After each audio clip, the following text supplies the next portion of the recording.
আমরা আমাদের টি টেস্টের মান ছিল কত? আম, 8.5 আর আমাদের স্বাধীনতা মাত্রার 8-এর টেবিল মান হয়েছে 2.306। আমাদের নির্ণীত মান হলো এটা আর টেবিল মান হলো এটা। যে এইটার 5%-এর যে মানটা আমরা পেয়েছি, তো আমরা লিখেছি 5% সংখ্যার মাত্রার 8-এর স্বাধীনতা মাত্রা টি এর টেবিল মান 2.306। এই মানটা কার দেখবো? কোন টেবিলের মান দেখবো? ফিশারের, তাই তো? ফিশারের টেবিল মান দেখবো, তাই তো? আমি বারবারই বলছি, কিন্তু আমরা কিসের মান দেখবো? ফিশারের টেবিল মান দেখবো। আমরা টেবিলটার মানটা দেখে আমরা কত পেয়েছি? 2.36। তাই এখানে লিখছি যা আমাদের নির্ণীত টি এর মান 8.51 থেকে ছোট। তাহলে কোনটা ছোট বোঝাচ্ছে? এইটাকে ছোট বোঝানো হচ্ছে। তাহলে এইটা যদি ছোট হয় আর আমাদের নির্ণীত মান যদি বড় হয়, তাহলে সম্পর্কটা তাৎপর্যপূর্ণ। তাই আমি লিখেছি স্বামী ও স্ত্রীদের বয়সের মধ্যে তাৎপর্যপূর্ণ সম্পর্ক সহ বিদ্যমান। ওকে, কারো বুঝতে স্যার অসুবিধা আছে? মন্তব্য যে কোনো একটা দিলেই হবে? হ্যাঁ, মন্তব্য যেকোনো একটা দিলেই হবে, এটাও দিতে পারেন ওটাও দিতে পারেন। স্যার তাহলে তো ওই এক লাইনের মন্তব্য দিলে ওইটার জন্য কত আচ্ছা, বড় আবার এখন ম্যাথ যদি করতে বলে টি হয়? টেস্টের মাধ্যমে দেখান, তাহলে তো এটা আপনাকে দেখাতে হবে টি টেস্টের মাধ্যমে দেখাতে বললে। বুঝে গেল? স্যার প্রথমে যে মন্তব্যটা ছিল, হ্যাঁ। এখানে যে প্রশ্নে দেওয়া যে ফলাফলের উপর মন্তব্য করো, আসলে প্রথম মন্তব্যটা যদি দেই আমি, তাহলে কোন মানে ওইটা আচ্ছা, আসলে ওই আপনাদের ফলাফলটা আমি বলতে আমি কি একটু বুঝি ক্লিয়ার এখানে করছি তো? প্লিজ। আমি ক্লিয়ার করছি। প্রশ্ন যদি বলে মন্তব্য করো, তাহলে আগেরটা লিখবেন। যদি বলে শুধু বলে মন্তব্য করো, তাহলে আগেরটা লিখবেন। বুঝা গেল? আর এগুলো স্যার ফলাফল বলে কি টি টেস্ট করব? ফলাফল করলে টি টেস্ট করলে ভালো হয়। ফলাফল বললে টি টেস্ট করলে ভালো হয়, ঠিক আছে? এখানে ফুল মার্কস পেতে হবে যেহেতু। আচ্ছা স্যার।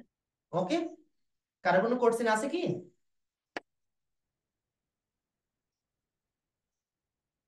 আচ্ছা, সেভেন কলেজ যারা আছে একটু একটু হ্যান্ড রাইজিং করবেন কষ্ট করে। সেভেন কলেজ যারা আছে একটু কাইন্ডলি হ্যান্ড রাইজিং করবেন, আমি আপনাদের জন্য একটা গুড নিউজ আছে।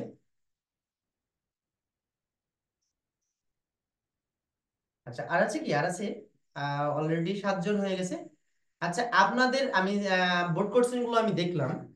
আপনাদের বোর্ড কোশ্চেনে কি কি অধ্যায় আছে সেটাকে আমি একটু বলে দিচ্ছি। প্রথম হলো গণসংখ্যার সারণী তৈরি করা, আমাদের কি কমপ্লিট হয়েছে? রোশনি? জি জি স্যার। স্যার। হয়েছে, আচ্ছা। তারপর গড় প্রচুরক নির্ণয় করা, এটা কি কমপ্লিট হয়েছে? জি স্যার। জি স্যার, আচ্ছা। আপনাদের হলো পরিমিত ব্যবধান ভেদাঙ্ক বিভেদাঙ্ক, এটা কি কমপ্লিট হয়েছে? জি স্যার। আচ্ছা। স্যার স্যার আমাদের গড়-মধ্যক করা হয় প্রচুরক তো নাই। আমাদের ব্যাচে করা হয়নি, 16 প্লিজ ব্যাচে আমি করা বলি, হয়নি। আমি আমার কথাটা শেষ করতে দেন, তারপর আপনাকে বলছি আমি।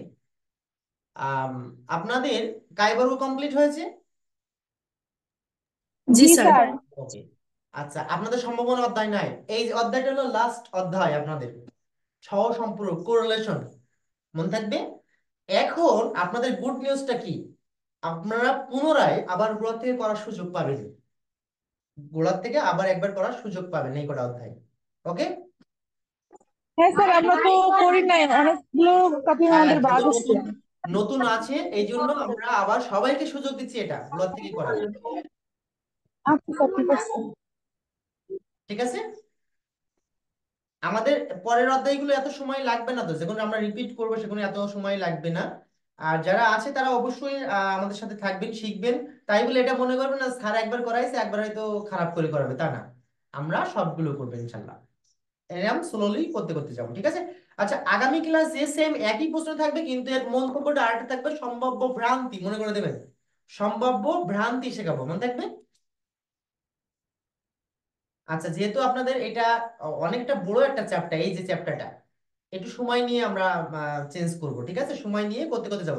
তবে আপনারা প্র্যাকটিস করবেন, সবাই প্র্যাকটিস করবেন। আপনার বোর্ডে দেখলাম এই অঙ্কটা আছে, মেবি সেভেন কলেজের বোর্ডে এই নিয়মটা অনেক আছে, এক্স ওয়াই দিয়ে করা আছে, স্বামী স্ত্রী দিয়ে করা আছে, পেয়ার দিয়ে করা আছে।